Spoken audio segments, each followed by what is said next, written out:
Hello class 4 बच्चों, आज हम कक्षा 4 हिंदी व्याकरण की पुस्तक का पाठ 9 जो कि विशेषण है उसको पढ़ेंगे। उसके बारे में हम जानेंगे। तो आप लोग अपनी हिंदी साहित्य की पुस्तक का पेज नंबर 52 निकालिए। आज हम विशेषण को समझेंगे। बच्चों, आप लोगों में से जिन बच्चों का कोई भी असाइनमेंट पेंडिंग है या अधूरा है तो आप लोग उसे फटाफट से पूरा करके अपने अपने सब्जेक्ट टीचर्स को सेंड करिए, क्योंकि 16वें असाइनमेंट से लेकर के उसके आगे तक के जो जितने भी असाइनमेंट आपके जाएंगे या जो जा चुके हैं उनके मार्क्स आपके फाइनल में काउंट होने हैं। तो आप लोग बिना लापरवाही किए अपने काम को अपडेट रखिए, पूरा करके उसे अपने अपने सब्जेक्ट टीचर्स को भेजिए। ठीक है बच्चों।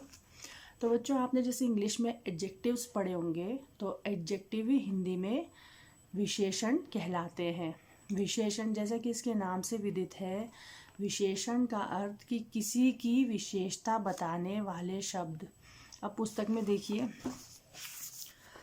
आज मैं अपने प्रिय मित्र हरीश के घर गया।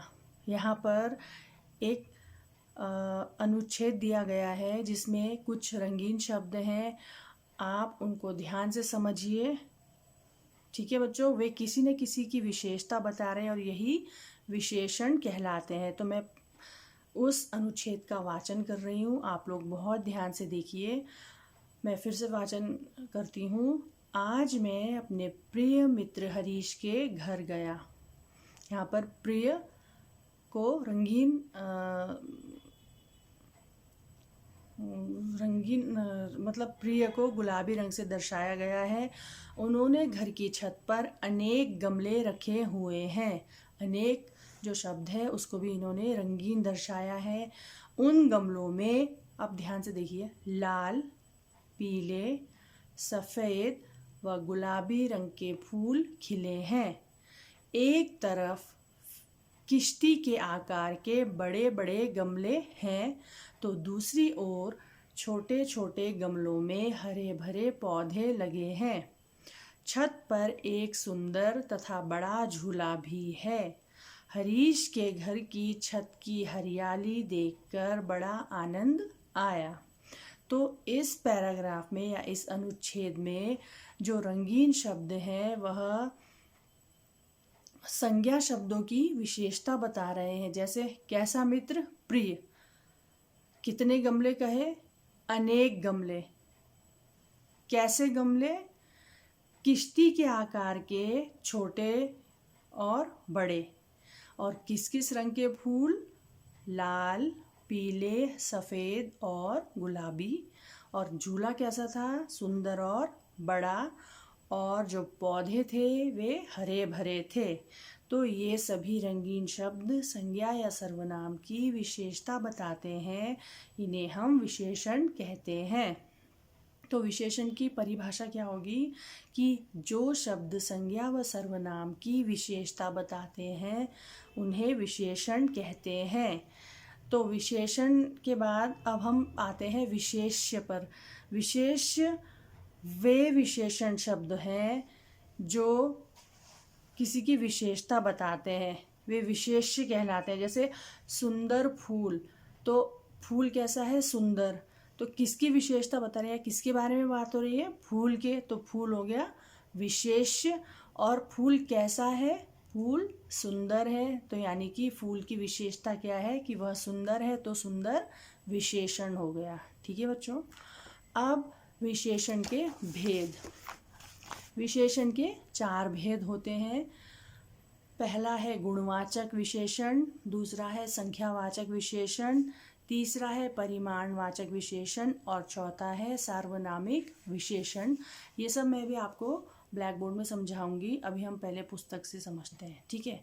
तो गुणवाचक विशेषण किसे कहते हैं, जो विशेषण शब्द संज्ञा या सर्वनाम शब्दों के गुण, दोष, स्वभाव, रंग, आकार आदि को बताते हैं, वे गुणवाचक विशेषण कहलाते हैं। जैसे यहाँ पर उदाहरण दिया है, मेरे पास सुंदर गुड़िया है। तो सुंदर को इन्होंने रंगीन दर्शाया गया है। रंग मतलब सुंदर जो शब्द है उसको रंगीन करके हमें समझाने की कोशिश की है। तो जो ये मेरे पास सुंदर गुड़िया है, तो जो सुंदर शब्द है वह गुणवाचक विशेषण है, क्योंकि वह गुड़िया के गुण कि गुड़िया कैसी है, सुंदर है, उसको दर्शा रहा है। ठीक है। अब उसी प्रकार जैसे स्वभाव, गुणवाचक विशेषण के अंतर्गत स्वभाव भी आता है। तो सीता बहुत मृदुल स्वभाव की लड़की है। तो सीता कैसी लड़की है, मृदुल स्वभाव की लड़की। उसका स्वभाव कैसा है, बहुत विनम्र, बहुत मृदुल। और जैसे आसमान नीला है, तो आसमान की विशेषता क्या है कि वह नीला है। तो नीला हो गया विशेषण और आसमान हो गया विशेष्य। जिसके बारे में बात की जाती है वह विशेष्य कहलाता है। अब हम आते हैं विशेषण के दूसरे भेद, जो कि संख्यावाचक विशेषण है। जैसा कि इसके नाम से आपको पता चल रहा होगा कि जो संज्ञा या सर्वनाम की संख्या की हमको जानकारी देते हैं वे संख्यावाचक विशेषण कहलाते हैं। जैसे मेरी कक्षा में 20 बच्चे हैं, तो जैसे कक्षा में बच्चों की संख्या कितनी है, 20। तो यहाँ पर हमें संख्या क्या ज्ञात होता है, तो 20 क्या हो गया, संख्यावाचक विशेषण। जैसे यहाँ पर देखिए उदाहरण, 2 लड़के पतंग उड़ा रहे हैं। तो यहाँ पर जो 2 लड़के पतंग उड़ा रहे हैं, वाक्य में 2 को रंगीन दर्शाया गया है। तो 2 क्या हो गया, संख्यावाचक विशेषण। जैसे गमले में 4 फूल खिले हैं। तो गमले में कितने फूल खिले हैं, कितनी संख्या है फूलों की, 4, यानी कि फूलों की संख्या को दर्शा रहा है। तो ये संख्यावाचक विशेषण कहलाते हैं। अब हम आते हैं परिमाणवाचक विशेषण।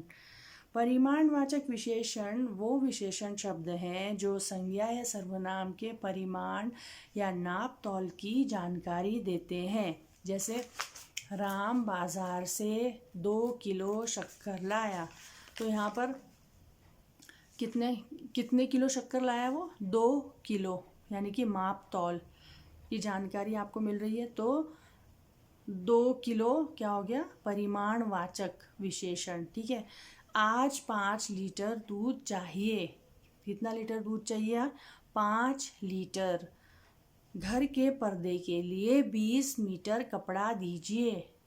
तो घर के पर्दे के लिए कितने मीटर कपड़ा मांग रहे हैं, 20 मीटर, यानी कि माप तौल कर की जानकारी मिल रही है यहाँ पर। तो ये क्या हो गया, परिमाणवाचक विशेषण, क्योंकि यहाँ पर परिमाण का बोध कराया जा रहा है। ठीक है। अब आखिर में सबसे आखिरी में आता है सार्वनामिक विशेषण अथवा संकेतवाचक विशेषण। जो सर्वनाम शब्द संज्ञा से पहले लग करके उसकी विशेषता के बारे में बताते हैं उन्हें सार्वनामिक विशेषण कहते हैं। या एक जो शब्द, जो विशेषण जब भी सर्वनाम का प्रयोग किसी की विशेषता को दर्शाने के लिए किया जाता है उन्हें सार्वनामिक विशेषण कहा जाता है। जैसे देखिए यहाँ पर, यही पुस्तक मेरी है। आपकी पुस्तक में एक चित्र बना है ये और ये। तो यहाँ पर ये बच्चा बोलता है कि यही पुस्तक मेरी है। पुस्तक क्या हो गया, संज्ञा। तो संज्ञा से पहले सर्वनाम लगा यही, लेकिन जो यही सर्वनाम है वह पुस्तक की विशेषता बता रहा है। तो यह सार्वनामिक विशेषण हो गया। ठीक है बच्चों। अच्छा, और यदि किसी शब्द में श से शलगम वाला श या पेट कटा श जब भी साथ में आते हैं तो हमेशा शलगम वाला श पहले लिखा जाएगा और पेट कटा श बाद में ही लिखा जाएगा। ठीक है। तो आज हमने विशेषण के बारे में जाना। हमने क्या सीखा, आज हमने सीखा कि संज्ञा या सर्वनाम की विशेषता बताने वाले शब्द विशेषण कहलाते हैं और जिन शब्दों की विशेषता बताई जाती है वे विशेष्य कहलाते हैं। विशेषण के 4 भेद होते हैं। पहला गुणवाचक विशेषण, फिर संख्यावाचक विशेषण, फिर परिमाणवाचक विशेषण और सबसे आखिर में सार्वनामिक विशेषण। ठीक है बच्चों, अब मैं आपको ब्लैक बोर्ड में समझाऊंगी। तो बच्चों आज हम पढ़ेंगे विशेषण। विशेषण की परिभाषा क्या होगी? जो शब्द संज्ञा या सर्वनाम की विशेषता बताते हैं उन्हें विशेषण कहते हैं। जैसे सेब लाल है, तो यहाँ पर सेब की विशेषता क्या है कि वह लाल है, तो लाल शब्द क्या हो गया? विशेषण। और सेब हो गया विशेष्य। विशेष्य वो होते हैं जिन शब्दों की विशेषता बताई जाती है। जैसे उदाहरण के तौर पर सीमा बुद्धिमान है। बुद्धिमान कौन है? सीमा, यानी कि किसके बारे में बात हो रही है? सीमा के। तो सीमा क्या हो गई? विशेष्य। और सीमा की विशेषता ये है कि वह बुद्धिमान है, तो बुद्धिमान क्या हो गया? विशेषण। ठीक है बच्चों। तो बच्चों विशेषण के 4 भेद होते हैं। पहला है गुणवाचक विशेषण, जिसमें किसी के गुण, दोष, रंग, आकार, अवस्था, दिशा आदि का पता चलता है। जैसे गुण यानी कि किसी की अच्छाई। जैसे गुण में क्या आएगा? भला, अच्छा, ईमानदार, दयालु। दोष में क्या आएगी? बुरा, बेईमान, निष्ठुर। ये दोष के उदाहरण है। रंग लाल, हरा, नीला। आकार में गोलाकार, चौकोर, आयताकार। अवस्था में क्या आएगी? स्वस्थ, बीमार, जवान। दिशा में उत्तरी दिशा, पूर्वी दिशा, इस प्रकार। तो जहाँ पर इन शब्दों का बोध होता है वे गुणवाचक विशेषण कहलाते हैं। अब आते हैं हम संख्यावाचक विशेषण। संज्ञा या सर्वनाम शब्दों की संख्या की जानकारी देने वाले विशेषण संख्यावाचक विशेषण कहलाते हैं। जैसे कि 2 लड़के पतंग उड़ा रहे हैं। कितने लड़के पतंग उड़ा रहे हैं? 2 लड़के। यहाँ पर लड़कों की संख्या का पता हमें चलता है 2 से, तो ये संख्यावाचक विशेषण कहलाए जाते हैं। अब आते हैं हम परिमाणवाचक विशेषण। परिमाणवाचक विशेषण में माप तौल के बारे में हमें जानकारी मिलती है। वे विशेषण शब्द, संज्ञा या सर्वनाम के परिमाण, माप तौल के बारे में जानकारी देते हैं, उन्हें परिमाणवाचक विशेषण कहते हैं। जैसे राम बाजार से 4 लीटर दूध लाया। तो राम कितना लीटर दूध लाया? 4 लीटर, यानी कि दूध का परिमाण हमें मिलता है 4 लीटर शब्द से। ठीक है। तो उसी प्रकार आखिर में आता है सार्वनामिक विशेषण, यानी कि सर्वनाम विशेषण की तरह यहाँ पर काम करता है, या जब भी सर्वनाम का प्रयोग किसी विशेषता को दर्शाने के लिए किया जाता है वह सार्वनामिक विशेषण कहलाया जाता है। जैसे वह लड़की सुंदर है, तो अब यहाँ पर वह जो शब्द है वह तो सर्वनाम है, लेकिन वह शब्द किसकी विशेषता बता रहा है? लड़की की। तो वह क्या हो गया? सार्वनामिक विशेषण। या हम इसको ऐसे भी बोल सकते हैं कि